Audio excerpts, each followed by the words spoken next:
Hello दोस्तों, नमस्कार आप सभी को हिस्ट्री के जीत की इस प्लेटफॉर्म के ऊपर। आज की हमारी क्लास सिंधु घाटी सभ्यता यानी कि हड़प्पा सभ्यता के ऊपर आधारित है। हम यहाँ पे सिंधु सभ्यता के बारे में पूरा विस्तार से चर्चा करेंगे। पर इन सबसे पहले मैं आप सबसे रिक्वेस्ट करना चाहता हूँ कि जिन्होंने पिछले वीडियो को नहीं देखा है वो जाके ज़रूर देखें पिछले वीडियो को। और जो चैनल पे पहली बार आए हैं वो चैनल को सब्सक्राइब करके रखें। आने वाले फ्यूचर में आप लोग के लिए बहुत यहाँ से हेल्पफुल होने वाली है। यहाँ पे सारे प्रतियोगिता परीक्षाओं के आपका जो है ना हिस्ट्री के रिगार्डिंग सब्जेक्ट को कवर किया जाएगा। चाहे आप स्टेट पीसीएस का एग्जाम दे रहे हो, ठीक है, चाहे यूपीएससी का एग्जाम दे रहे हो, चाहे आप बैंकिंग का दे रहे हो, चाहे एसएससी का दे रहे हो, चाहे नेट जेआरएफ का ही क्यों ना दे रहा हो। यहाँ पे हमारे कंसेप्ट क्या है, हम क्या करते हैं ना, सबसे पहले हम लोग क्या करते हैं, पहले थ्योरी और कंसेप्ट को समझते हैं पहले क्लास में। दूसरे क्लास में हम उससे रिगार्डिंग जितने भी एमसीक्यू बन सकते हैं उसके ऊपर डिस्कशन करते हैं। ठीक है, साथ ही साथ अलग-अलग प्रतियोगिता परीक्षाओं में पूछे गए जितने भी प्रश्न होते हैं, हम उस पे चर्चा करते हैं। तो आप सबसे रिक्वेस्ट है कि जिन्होंने चैनल को सब्सक्राइब नहीं किया वो सब्सक्राइब कर दें। चलो आगे हम लोग शुरू करते हैं, ठीक है? पूरब दिशा में अगर कहें तो सबसे इधर दिख रहा है ना आपको आलमगीरपुर। पूरब में कौन है? आलमगीरपुर। और कौन सी नदी के पास है वो? हिंडन नदी के पास है। दूसरा आपका पश्चिम में कौन सा है? तो पश्चिम आपका है सुतका गेंडोर, ठीक है? और सुतका गेंडोर जो है वो आपका दास्क नदी के पास है, ठीक है? उत्तर में आपका है मांडा जो कि चिनाब नदी के पास है आपका यहाँ पे। और दक्षिण में आपका है दायमाबाद जो कि आपका कहाँ पे पड़ता है? ये नर्मदा नदी के पास पड़ता है, ठीक है? तो मैं बात का बता दूं आप लोग को, ये तो आपका मेन लोकेशन था आपका यहाँ पे।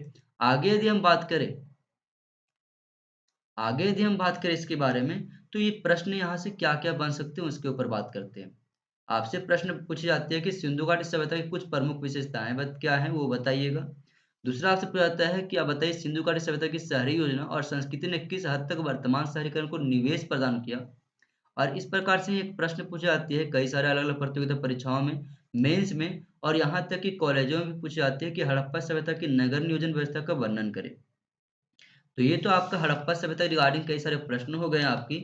और ये आपको होते हैं ऑब्जेक्टिव टाइप से आपके क्वेश्चन। जैसे एमसीक्यू में पूछा था कि हड़प्पा सभ्यता किस नदी के से प्रसिद्ध है या किस नाम से प्रसिद्ध है, किस नदी के किनारे बसा हुआ है। तो अलग अलग प्रतियोगिता परीक्षाओं में प्रश्न पूछे जाते हैं।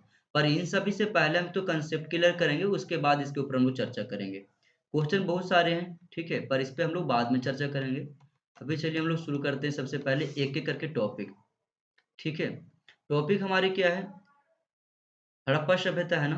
तो पहले हम हड़प्पा के बारे में जानते हैं, ठीक है, डेप्थ में। हड़प्पा सभ्यता के प्रारंभिक स्थल सिंधु नदी के आसपास केंद्रित थे। यही कारण है कि आज हम लोग सिंधु घाटी सभ्यता के नाम से इसको जानते हैं, ठीक है? ये हमने आपको बता दिया है कि आलमगीरपुर में आपका जो है पूरब में स्थित है, ठीक है? पश्चिम आपका सुतगंगडोह हमें बता दिया है। महत्वपूर्ण कुछ विशेषताएं हैं सर। जी हाँ, इससे जाने से पहले कुछ महत्वपूर्ण विशेषताओं की अगर बात करें तो ये ग्रिड पद्धति के तर्ज पे व्यवस्थित नगर नियोजन थी यहाँ पे। निर्माण में पक्की निर्माण में पक्की ईंटों का उपयोग किया गया है। भूमिगत जल निकासी मिली है यहाँ पे। साथ ही हमें बताया गया कि मिट्टी के बर्तन पाए गए हैं, मुहरे हैं, लिपि भी हैं। और यहाँ पे चनहुदड़ों को अगर छोड़ दे तो दुर्गीकृत नगर नियोजन देखने को मिलता है। दुर्गीकृत कहने का मतलब है कि दुर्ग मतलब एक शहर है, शहर के किनारे बड़े बड़े दुर्ग लगे हुए, बाउंड्री लगे हुए हैं, ठीक है? सिंधु सभ्यता में जो ईंट का रेशियो था ना वो 4:2:1 का था, जो कि भारत में वास्तुकला का प्रारंभिक सिंधुवासियों ने ही किया था। ऐसा देखने को हमें मिलता भी है यहाँ से, ठीक है? अब हम लोग थोड़ा सा जानते हैं हड़प्पा के बारे में। मेन मेन टॉपिक जितने भी है ना उसको कवर करते हैं। हड़प्पा जो है वो रवि नदी के तट पर थी। कौन सी नदी? रावी नदी के तट पर। और ये वर्तमान में पता है कहाँ पे है? पाकिस्तान के पंजाब प्रांत में है, ठीक है? और भारत के अगर कहे तो पश्चिम साइड में पड़ जाता है ये। सर्वप्रथम 1826 में ना चार्ल्स मेसन ने हड़प्पा के टीले के बारे में बताया था कि हड़प्पा के नाम की भी कोई सभ्यता है जो कि यहाँ पे अवस्थित है। इसके बाद जनरल कनिंघम के द्वारा 1853 में फिर 1873 ईस्वी में इस स्थान का सर्वेक्षण कर कुछ पुरातात्विक वस्तुएं भी प्राप्त की गई। उन्होंने जब ऐसा बताया चार्ल्स मेसन ने 1826 में कि यहाँ पे कुछ साक्ष्य हैं जो पुरातात्विक मतलब एंशिएंट काल को रिप्रेजेंट करता है, तो इन्होंने क्या किया, इन्होंने वहां पे पहले जाकर के आर्कियोलॉजिकल सर्वे ऑफ इंडिया को भेजा। उन्होंने वहां पे देखी और कुछ प्राप्त भी किए थे पुरातात्विक साक्ष्य। 1912 में फिर क्या हुआ, उसका एक पोस्ट वहां पे रिलीज हुआ, ठीक है, लेटर लिखा गया इसके ऊपर, ठीक है, आर्टिकल। 1912 ईस्वी में जो एक फ्लीट ने यहाँ से प्राप्त वस्तुओं पर एक लेख प्रस्तुत किया। और इसी के बाद फिर भारत में इसके बारे में ज्यादा चर्चा होने लगी थी। ये लेख रॉयल एशियाटिक सोसाइटी के द्वारा प्रकाशित पत्र में किया गया था। कहाँ पे किया गया था? रॉयल एशियाटिक सोसाइटी के द्वारा प्रकाशित किया गया था पत्रिका में, परंतु ये दोनों ही मूल्यांकन करने में सक्षम नहीं थे। मतलब यहाँ पे तो प्रकाशित किया गया, लेकिन पूरा डिटेल्स में इन डेप्थ जानकारी यहाँ पे नहीं बताया गया था। बाद में क्या होती है, 1921 ईस्वी में राम बहादुर दयाराम साहनी के द्वारा, कई बार इसको राय बहादुर भी बोलते हैं, तो यहाँ से ही हम लोग को क्वेश्चन पूछा जाता है कि हड़प्पा की सभ्यता की खोज किसने किया, तो बताना राय बहादुर साहनी ने। तो 1921 ईस्वी में राय बहादुर साहनी, या फिर इसको कहा गया है पूरी तरह से राम बहादुर दयाराम साहनी ने, जो कि आधुनिक पश्चिम पंजाब के मांटगोमरी जिले में अवस्थित है, इस स्थान का पुनः अन्वेषण करके 1923-24 व 1924-25 के दौरान उत्खनन का कार्य करवाया। और इस समय पुरातत्व सर्वेक्षण विभाग के महानिदेशक सर जॉन मार्शल थे। आपसे प्रश्न पूछा जाएगा कि जिस समय हड़प्पा सभ्यता की खोज की गई थी, उस समय पुरातत्व सर्वेक्षण विभाग के जनरल का नाम क्या था या महानिदेशक का नाम क्या था, तो नाम था sir John Marshall. Dayaram Sahni के बाद 1920-27 से 1933-34 ईस्वी तक माधव स्वरूप वत्स के निर्देशन में उत्खनन कार्य फिर से शुरू होता है। ठीक है, आगे बात करें तो 1946 ईस्वी में सर मार्टिमर व्हीलर के निर्देशन में उत्खनन फिर कार्य शुरू हुआ। दयाराम साहनी ने करवाया था, लेकिन इन्होंने संतुष्टि नहीं मिला इन लोगों को, तो फिर 1946 में पूरी विस्तार रूप से उसको क्या किया गया, उत्खनन कार्य किया गया। ठीक है, उसके बाद क्या होती है, कई प्रजाति महत्वपूर्ण वहां जो है ना साक्ष्य भी मिलते हैं हमें।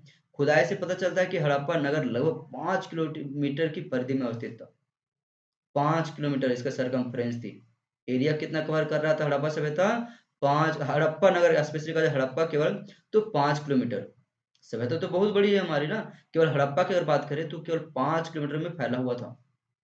यहाँ की उत्खनन में नगर के 2 खंड मिले थे, जिसमें एक पूर्वी और दूसरा पश्चिमी मिला था।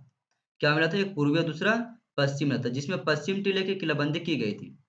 ये नगर उत्तर दक्षिण की ओर 415 मीटर लंबा व पूरा पश्चिम की ओर 195 मीटर चौड़ा था। किलेबंदी के चारों ओर एक सुरक्षा दीवार बनी हुई थी और जगह जगह पर द्वार एवं उसके समीप रक्षक गृह बनी हुई थी। इस दुर्ग में ना उत्तर में किलेबंदी टीले की खुदाई से भवनों के अवशेष से पता चलता है कि उत्तर व दक्षिण में 2 पंक्तियों में गृह के अवशेष मिले हैं। जैसे कि क्या बताया गया यहाँ पे, उत्तर में 7 पंक्ति में 7 और दक्षिण के पंक्ति में 8 ग्रहों के अवशेष मिले हैं। ठीक है, आकार क्या था उसका, रेशियो, रूम का जो रेशियो था 17:7, अथवा कह सकते 5 मीटर के आसपास माना गया है। ठीक है, मतलब 17 गुना ये 17 × 7.5 मीटर इसकी क्या थी, इसका लेंथ और ब्रेथ थी कमरा का। संभवतः यह श्रमिक वर्ग के आवास रहे होंगे, ऐसा भी माना गया है। गिरोह के उत्तर की दिशा में 18 गोल चबूतरे, जिनके बीच में एक बड़ा सा छेद था। 18 क्या मिले हैं, 18 गोल चबूतरे मिले हैं, जिनके बीच में क्या देखा गया है, एक बड़ा सा छिद्र देखा गया है। इसमें लकड़ी की ओखली बनी थी और इसमें मुसलों द्वारा अनाज कूटने की प्रमाण मिले। ध्यान रखना। तो आप सबसे प्रश्न पूछी जाती है कि अनाज कूटने के प्रमाण हड़प्पा सभ्यता में कहाँ से मिली है, तो हम बताएंगे उसके आंसर में हड़प्पा से। यहाँ से और भी कई सारी चीजें मिली, जैसे जौ के दाने मिले हैं, गेहूं मिले हैं, भूसी पाई गई है। ठीक है, आगे आप लोग को बता दें तो यहाँ से हमें जो है 6 के अन्नगार की कतार मिली है, मतलब पंक्तियां मिली है। इन सभी के दरवाजे उत्तर दिशा में रावी नदी की ओर खुलते थे, जिससे स्पष्ट हो जाता है कि जल मार्ग द्वारा अन्न का निर्यात किया जाता था। आगे बता दें तो यहाँ से हमें लिंग योनि भी प्राप्त हुआ है हड़प्पा से। साथ ही पक्की मिट्टी के स्त्री की मूर्तियां भी बड़ी संख्या में हमें देखने को मिली है। और सबसे बड़ी बात, आप लोग के कई बार एग्जाम पूछा जाता है कि R37 कब्रिस्तान हड़प्पा सभ्यता में किस स्थल से प्राप्त हुआ है, तो R37 कब्रिस्तान जो है आपका, वो हड़प्पा से प्राप्त हुआ है। व्हीलर के अनुसार ऋग्वेद में वर्णित जो हरी यूपिया है ना, वो हड़प्पा काल की पहचान की है। आगे यदि हम बात करें तो मोहनजोदड़ो की। मोहनजोदड़ो का शाब्दिक अर्थ होता है मृतकों का टीला। पता है मृतकों का टीला क्यों कहा गया है, क्योंकि जब मोहनजोदड़ो में खुदाई करने के वक्त देखा गया है कि अत्यधिक मात्रा में वहां पे क्या मिले हैं, लोगों के अवशेष मिले। इसकी खोज 1922 ईस्वी में राखलदास बनर्जी के द्वारा किया गया था। याद रखना, किसके द्वारा किया गया था, राखलदास बनर्जी के द्वारा किया गया था। ठीक है, राखलदास बनर्जी के द्वारा ही इसके प्राकृतिक महत्व की ओर विद्वानों का ध्यान आकर्षित किया गया। 1922 व 1930 ईस्वी तक सर जॉन मार्शल के निर्देशन में उत्खनन कार्य हुआ था इसमें भी। तो आपको यदि पूछा जाए कि मोहनजोदड़ो का जो उत्खनन कार्य किया गया था, उस समय पुरातात्विक निर्देशक कौन थे हमारे, तो सर जॉन मार्शल थे। यह स्थान आधुनिक पंजाब के लरकाना जिले में अवस्थित है। यहाँ के टीले दो खंडों पश्चिमी व पूर्वी भाग में विभक्त हैं। यहाँ पश्चिम भाग में दुर्ग बनाया गया था और यहाँ पर कई महत्वपूर्ण स्थान उत्खनन में मिले हैं। जैसे कि देखो यहाँ पे पुरोहितावास है, ये आपका क्या है लोकेशन है उसका, ठीक है। यहाँ पे देखा गया है इतना फैला हुआ था मोहनजोदड़ो, ठीक है। और इसमें से पुरोहितवाद भवन इस प्रकार से था आपका, अन्नागार के भवन के अवशेष इस प्रकार से, ये अजम्पशन है आपका, ऐसा बताया गया है, ठीक है। बाकी बात ये आपका एग्जैक्ट लोकेशन ये सारा है आपका, ठीक है। आगे यदि हम बात करें तो यहाँ पे जो स्नानागार और बृहद स्नानागार मिले हैं उसके बारे में डिटेल से बात करते हैं। तो मोहनजोदड़ो का सबसे प्रसिद्ध भवन स्नानागार है।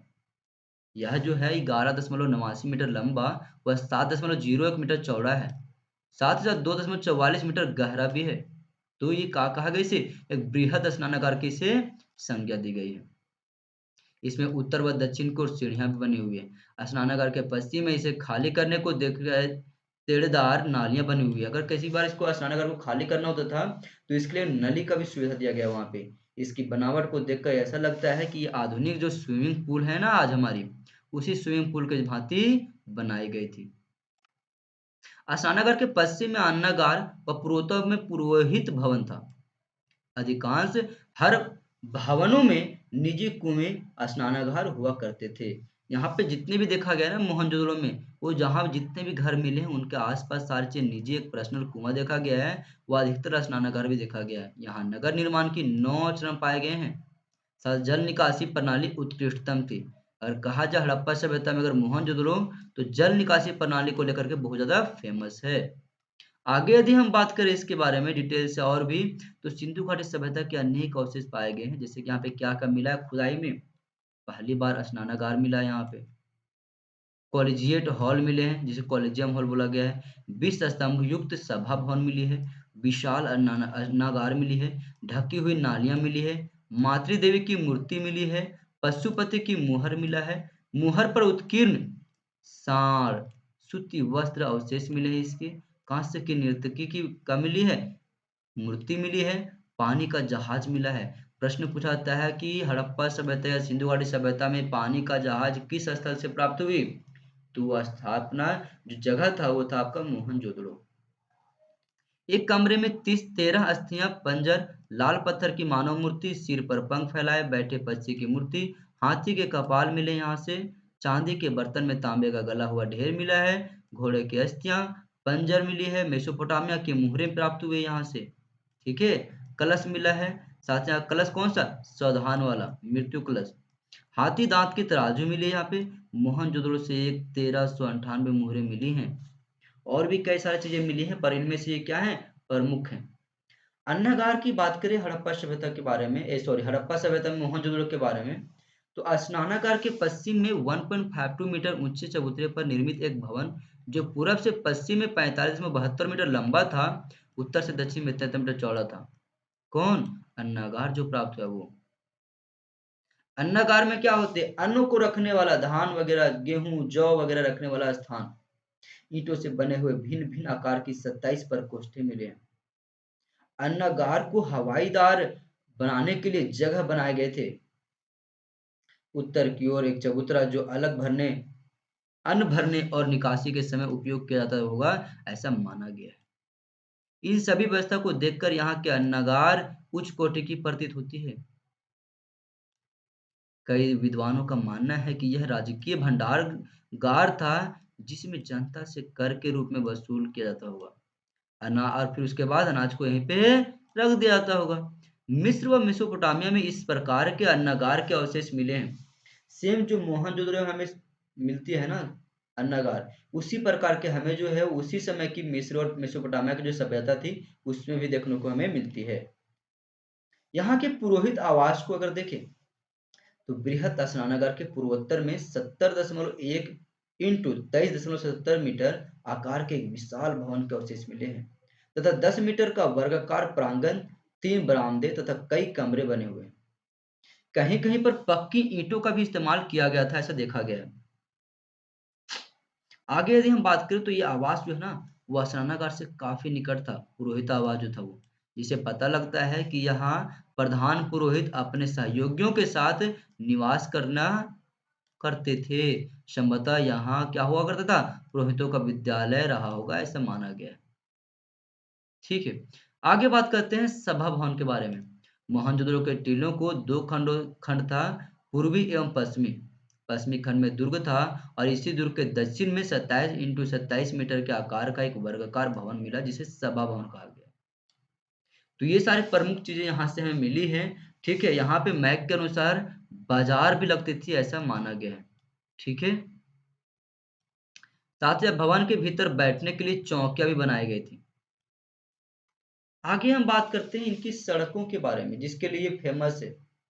मोहनजोदड़ो की सड़कें बहुत ही सुसज्जित थी। मुख्यतः सड़क 9.15 मीटर चौड़ी थी और इसे पुराविदों ने राजपथ भी कहा है।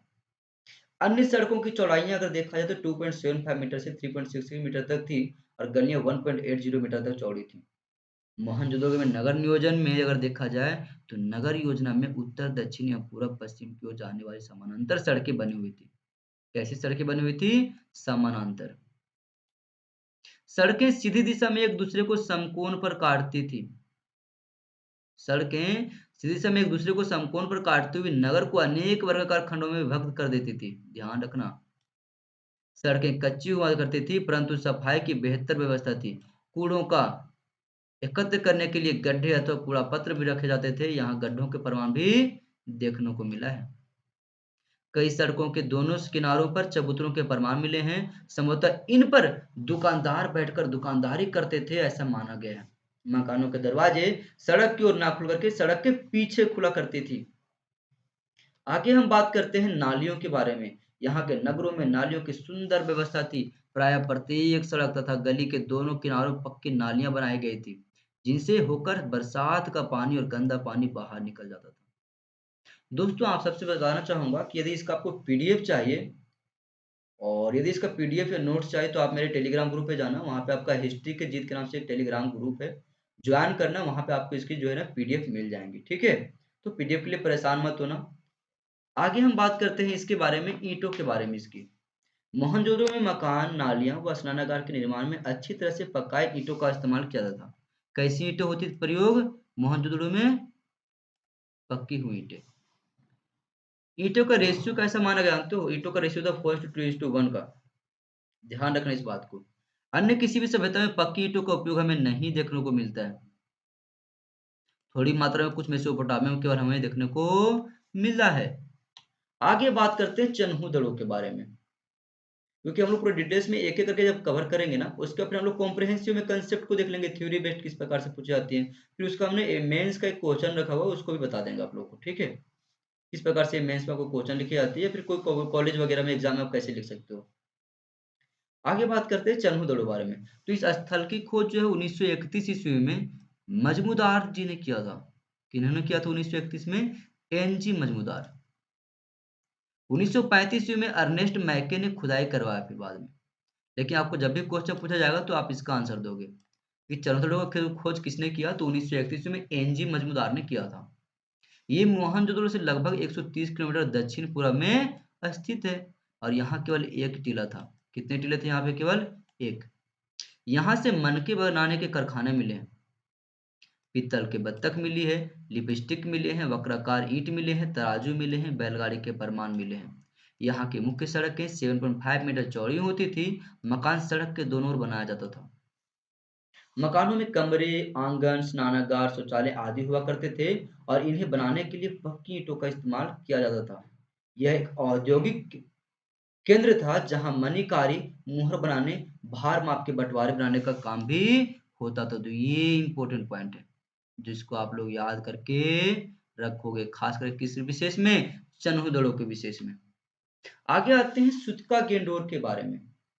तो यह सिंधु नदी घाटी सभ्यता का सबसे पश्चिम में अवस्थित था। सुतका गेंडोर कहाँ पे था? पश्चिम में था। ये पाकिस्तान के मकराना में समुद्र तट के किनारे अवस्थित है। सुतका गेंडोर की खोज 1927 ईस्वी में स्टाइन ने किया था और 1962 ईस्वी में जॉर्ज ने उत्खनन का कार्य करवाया इसको। ठीक है, यहाँ दुर्ग होने का साक्ष्य मिला है और यह दुर्ग एक प्राकृतिक चट्टान के ऊपर स्थित था। यहाँ से बंदरगाह होने के भी साक्ष्य मिले हैं और इसके महत्व एक बंदरगाह के रूप में भी देखा जा सकता है। बंदरगाह मतलब पोर्ट, जहां से नाव वगैरह क्या करते हैं? ट्रेड करती हैं। ठीक है, यहाँ से सिंधु एवं मेसोपोटामिया के बीच होने वाले समुद्री व्यापार को सुगम बनाने के लिए इस नगर को बसाया गया था, ऐसा माना जाता है। यहाँ से प्राप्त अवशेषों में मृदभांड मिले हैं, एक तांबे की वान मिला है, तांबे की ब्लेड का टुकड़ा मिला है, मिट्टी की चूड़ियां मिली है। सूतका गेंडोर से किसी प्रकार की मुहर व खुदाई हुई वस्तु नहीं मिला। ये इंपॉर्टेंट पार्ट है इसके लिए, एक्सेप्शनल जिसको बोलते हैं ना, वो यही है। यहाँ से किसी प्रकार की मुहर हमें नहीं मिली है एवं खुदाई हुई कोई वस्तु हमें यहाँ से प्राप्त नहीं होती है। आगे बात करते हैं कालीबंगा के बारे में। कालीबंगा फेमस क्यों है? काले रंग की चूड़ियों को लेकर के। 1953 ईस्वी में राजस्थान के गंगानगर जिले में घग्गर नदी के तट पर, याद रखना, कालीबंगा कहाँ के है? घग्गर नदी के तट पे अवस्थित है। कहाँ पे? राजस्थान में। इस जगह की खोज अमलानंद घोष ने करवाया था। बाद में जो है 1961 ईस्वी में बीबीलाल थापर और बीके थापर के निर्देशन में इसको खुदाई करवाया गया। हड़प्पा व मोहनजोदड़ो की तरह यहाँ भी 2 टीले प्राप्त हुए हैं एवं इन्हें सुरक्षा हेतु दीवार से घेरे गए हैं। पूर्व व पश्चिम में स्थित इन टीलों में पूर्व की ओर का टीला पड़ा है। किधर वाला बड़ा ज्यादा है? पूर्व वाली। पश्चिम की ओर जो छोटा टीला है उसे कालीबंगा प्रथम नाम दिया गया है। क्या नाम दिया गया है? कालीबंगा प्रथम। यदि आपका क्वेश्चन डीपली अगर पूछ दे कि कालीबंगा प्रथम, कालीबंगा किस क्षेत्र को कहते हैं, तो किस क्षेत्र को कहते हैं? छोटे वाले। और छोटे वाले किधर है? पश्चिम की ओर है। इनके निर्माण में कच्चे ईंटों का प्रयोग का प्रमाण मिला है और यहाँ के दोनों टीलों में हेतु सुरक्षा भित्ति अथवा घेराबंदी की गई थी। ठीक है। और जगह जगह पर बुर्ज बनाए गए थे, याद रखना इस बात को। हड़प्पा का महत्वपूर्ण अवशेषों में अगर देखा जाए यहाँ पे तो जुते हुए खेत मिली है। बार बार प्रश्न पूछा जाता है कि सिंधु घाटी सभ्यता में जुता हुआ खेत किस स्थल से मिले हैं? तो कालीबंगा से मिला हुआ है जुता हुआ खेत। इसमें आड़ी तिरछी जुताई हुई देखी गई है और हल की पहली रेखा पूर्व पश्चिम तथा दूसरी रेखा उत्तर दक्षिण की दिशा में बनाई गई है, ऐसा हमें वहां से प्रमाण मिलती है। दूरी की हल रेखा में चना तथा ज्यादा दूरी वाला में हल रेखा में सरसों बोया जाता था, ऐसा साक्ष्य मिला हमें। यहाँ से 7 अग्निकुंड मिले हैं। मिट्टी की मोहरों पर सरकंडे की छाप, बेलनकारी मोहरें, नगर के दक्षिण की ओर शमशान, कपाल मिला है यहाँ पे। कपाल खंड कहाँ से मिली है? ये हमें मिली है कहाँ से? कालीबंगा से मिली है सारी चीजें। ठीक है। आगे हम बात करें तो अलंकृत फर्श मिला है, चावल की खेती मिली है यहाँ पे किया हुआ, तांबे के बैल मिले हैं, तांबे के बैल की मतलब मूर्ति मिली है, क्रूस का सिर मिला है, ऊंट का अस्थि, नकाशीदारी ऊंट, भूकंप का प्राचीनतम प्रमाण, लकड़ी की नाली एवं सूती वस्त्र भी लिपटा हुआ उस्तरा भी मिली है। यहाँ से 3 अंत्येष्टि हमें दिखा गया है। अंत्येष्टि विधि मतलब पूर्ण समाधि, पूरी तरह से समाधि उसको जला देना, आंशिक समाधि और दाह संस्कार। ठीक है। आगे बात करते हैं कालीबंगा में एक युगल सावधान का भी प्रमाण मिला है। यहाँ की नगर योजना 2 भागों में विभाजित थी, जिसमें पहला को बोला गया दुर्ग और दूसरा था निचला नगर। ठीक है। आगे हम बात करें लोथल के बारे में। तो लोथल जो है गुजरात में अहमदाबाद में जो है ना, गुजरात के अहमदाबाद जिले में भोगवा नदी के तट पर बसा हुआ है ये। वह साबरमती भी इसी के किनारे है, याद रखना। तो लोथल किन किन 2 नदियों के बीच में है? जनरली अगर वो पूछे तो पहले तो बताओगे भोगवा नदी के पास ही। केवल किसको? भोगवा नदी। लेकिन अगर भोगवा नदी ऑप्शन में ना हो तब तुम साबरमती मार के आ सकते हो। 1957 इसमें एम आर राव ने इस स्थान की खोज किया था। एम आर राव के द्वारा इसकी खोज किया था 1957 में। लोथल में खुदाई से जो अवशेष मिले हैं उससे नगर 2 भागों में विभाजित होने का प्रमाण मिला है, जैसे कि पहला दुर्ग और दूसरा निचला नगर। संपूर्ण बस्ती एक ही प्राचीर से घिरी हुई थी और यहाँ घरों के निर्माण के में कच्ची ईंटों का प्रयोग हुआ है। किसका? कच्ची ईंटों का। दुर्ग के दक्षिण पूर्व में एक भंडार गृह, नगर के उत्तर में बाजार, दक्षिण में औद्योगिक क्षेत्र एवं नगर के उत्तर में गोदीवाड़ा अथवा बंदरगाह मिला है। इसे सटा हुआ एक गोदाम भी मिली थी, ठीक है, जहां आने जाने वाले सामान अस्थायी तौर पर रखा जाता था, ऐसा देखा गया है साक्ष्यों में। मेसोपोटामिया से व्यापारिक जहाज आते जाते थे, ऐसा भी यहाँ से क्या मिलती है? हमें प्रमाण मिलती है। ठीक है। यदि आगे इसके बारे में बात करें तो आप ये देख सकते हो, यहाँ पे कई सारे और भी महत्वपूर्ण साक्ष्य मिले हैं। यहाँ से प्राप्त अवशेषों में धान व बाजरे की खेती होने का प्रमाण मिला है, फारस की मुद्रा मिला है, आटे पीसने की चक्की मिली है, 3 युगल सावधान मिला है, पशु बलि के साक्ष्य मिले हैं, हाथी दांत का पैमाना मिला है, मिट्टी के बने हुए जहाज का साक्ष्य मिला है, पंचतंत्र वाली मुद्रा मिली है, काले रंग की काले के 7 बकरी की हड्डियां, कुत्ते की मूर्ति मिली है, भवन के द्वार मुख्य सड़क की ओर खुलते थे और लकड़ी का नगार व तांबे के मोहरे और मनके के कारखाना भी मिले यहाँ से।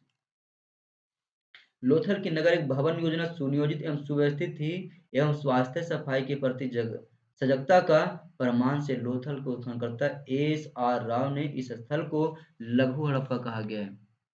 लोथल के जो उत्खनन कार्य करवाए थे S.R. राव, ये इसको पता है क्या कहते हैं? इसे लघु हड़प्पा सभ्यता कहते हैं या फिर लघु मोहनजोदड़ो कहा गया इसे। ठीक है। आगे यदि हम बात करें बनावली के बारे में, तो ये स्थल हरियाणा के हिसार जिले में अवस्थित है। इस नदी के तट पर, तो सरस्वती नदी के तट पर अवस्थित है। इसकी खुदाई जो है 1973-74 में RS बिष्ट के द्वारा किया गया था। यहाँ से 3 स्तर की सांस्कृति प्राप्त हुई है, जिसमें प्राक सैंधव, विकसित सैंधव व उत्तर सैंधव शामिल है। सैंधव का नगर योजना अत्यंत सुनियोजित थी और यहाँ दुर्ग व निचला नगर अलग अलग ना होकर के एक ही भित्ति द्वारा घिरे हुए थे। दुर्ग की अलग में से किलेबंदी की जाती थी। हमने सारी चीज आप लोग के लिए नोट करके पॉइंट लाया था कि कोई पॉइंट आप लोग के लिए छूटे नहीं। तो आप सबसे रिक्वेस्ट है, वीडियो आप लोग के लिए अगर हेल्पफुल लग रहा हो तो आप सब क्या करें, इस चैनल को सब्सक्राइब करें और कमेंट्स में जरूर बताएं दोस्तों, फीडबैक अपना दें। ठीक है। और दोस्तों के साथ वीडियो को शेयर करें और वीडियो को लाइक जरूर करना यार। ठीक है। आगे बात करें तो यहाँ की नालियों की व्यवस्था अच्छी नहीं देखी गई। सबसे खास बात यही थी यहाँ की, यहाँ पे नाली थोड़ा सा ना सुव्यवस्थित नहीं थी। यहाँ से एक आयताकार राजप्रसाद प्राप्त हुआ है जिसमें 11 कमरे थे। ठीक है। बनावली से व्याघ्र की आकृति की मुहर मिली है, वैद्यमानी से बने मनके मिले हैं, चक्राकार अंगूठियां मिली हैं, साधारण सल्काएं मिली हैं, नाक व कान की बालियां मिली हैं। यहाँ से मछली पकड़ने के कांटा, मिट्टी के बने खिलौने, जौ, तिल, सरसों के परमान, जौहरी का भवन, मानव आकृति युक्त बर्तन, मनके, मिट्टी के बनाने वाले हल, मिट्टी के बने हल भी मिले बनावली से। ध्यान रखना, को पूछे ना कि हल का प्रमाण जो कि मिट्टी के बने हुआ था वो कहाँ से मिली, तो बनावली से। आगे आते हैं, धौलावीरा के बारे में बात करते हैं। यह स्थल गुजरात के कच्छ जिले में भचाऊ तालुका में अवस्थित है। गुजरात के कहाँ पे? सीधी से अगर इजली क्वेश्चन पूछना हो तो आपसे पूछेगा कि धौलावीरा किस जो है वो भारत के किस क्षेत्र में अवस्थित है, तो बताना राज्य गुजरात में किस जिले में, भचाऊ जिले में। और इसकी खोज जो है 1990-91 में डॉक्टर RS बिष्ट के द्वारा किया गया था। धौलावीरा का नगर 2 के बजाय 3 भागों में विभाजित था। यह सिंधु नदी घाटी सभ्यता का एक ऐसा स्थल है जिसका नगर योजना 3 भाग में विभाजित था और इस नगर का क्षेत्रफल लगभग 100 हेक्टेयर था। अतः यह भारत में स्थित 2 विशालतम सैंधव स्थलों में पहला है और दूसरा है राखीगढ़ी। भारत में सबसे विशालतम अगर 2 कहे तो पहला में आता है राखीगढ़ी, जिसका एरिया बहुत बड़ा देखा गया भारत में, और दूसरा आपका कौन है, धौलावीरा। यहाँ केंद्र में स्थित प्राचीर युक्त क्षेत्र को मध्यम नाम दिया गया है और मध्यम के मध्यवर्ती प्राचीर युक्त दुर्ग के उत्तरी द्वारों के पीछे एक जलाशय है। धौलावीरा से मिले अवशेषों में क्या क्या है, तो घोड़े की कलाकृति के अवशेष मिली हैं, पॉलिशदार श्वेत पाषाण खंड, सफेद मिट्टी के आदि प्राप्त हुए हैं। साथ ही जल निकासी की व्यवस्था यहाँ अच्छी थी, इसके भी प्रमाण हमें यहाँ से देखने को मिलती है। कलाकृतियां के अवशेष, नगर नियोजन, लिपि की दृष्टि से धौलावीरा एक उत्कृष्ट नगर माना गया है। आगे यदि हम बात करें राखीगढ़ी के बारे में, तो ये स्थल जो है वो हरियाणा के हिसार जिले में अवस्थित है और ये कौन सा नदी के पास, सरस्वती नदी के पास, जो कि अब क्या हो गई है, विलुप्त हो गई, अब दिखाई हमें नहीं देती है ये नदी। यह स्थल सिंधु घाटी सभ्यता के दूसरे सबसे बड़े स्थलों के स्थान पर आता है। पुरातत्वविदों के द्वारा इस स्थल की खोज 1961 ईस्वी में की गई थी, लेकिन इनका खुदाई का कार्य जो है 1997 से लेकर के 1999 के बीच में हुआ था। किसके सहायता से? अमरेंद्र नाथ की सहायता से किया गया था। राखीगढ़ी में खुदाई के द्वारा एक पुराने शहर भी मिला है। ठीक है। और इसके साथ ही करीब 5000 साल पुरानी कई वस्तुएं प्राप्त हुई हैं। यहाँ सड़क की एक अच्छी व्यवस्था, जल निकासी की सुनियोजित व्यवस्था, बारिश के पानी को एकत्र करने की विशाल स्थान व कांसे के साथ साथ कई धातु की वस्तुएं प्राप्त हुई थी। राखीगढ़ी से प्राग का हड़प्पा, परिपक्व हड़प्पा युग, इन दोनों कालों के प्रमाण हमें देखने को मिलती है। मातृदेवी अंकित एक लघु मुद्रा प्राप्त हुआ है यहाँ से। साथ ही साथ इन सब के अतिरिक्त अन्नागार, स्तंभ युक्त मंडप, जिसके पासरों में कोठारियां भी बनी हुई हैं, साथ ही ऊंचे चबूतरे पर बनाए गए अग्नि वेदिका भी हमें राखीगढ़ी से देखने को मिलती है। तो इस प्रकार से हमने जो टॉपिक था बेस हमने उसको कंप्लीट कर लिया। अब हम जानते हैं इसके थ्योरी, कि अगर एग्जाम में हमें बतानी हो लिख करके तो क्या लिख सकते हैं। तो इतने सारे कंटेंट आपके पास, इनमें से जो आपको अच्छा लगे अब वो कंटेंट को वहां पे पुट आउट कर दो। तो क्या लिखोगे? सबसे पहले तो आप इंट्रो दोगे। मैं आप लोग को इंट्रो बता देता हूँ, ठीक है, किस प्रकार से आपको देखनी है।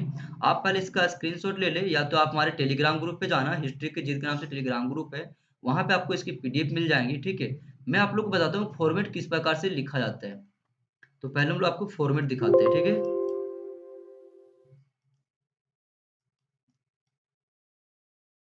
अगर हम फॉर्मेट की बात करें तो फॉर्मेट आपको लिखनी किस प्रकार से है वो बता देता हूँ।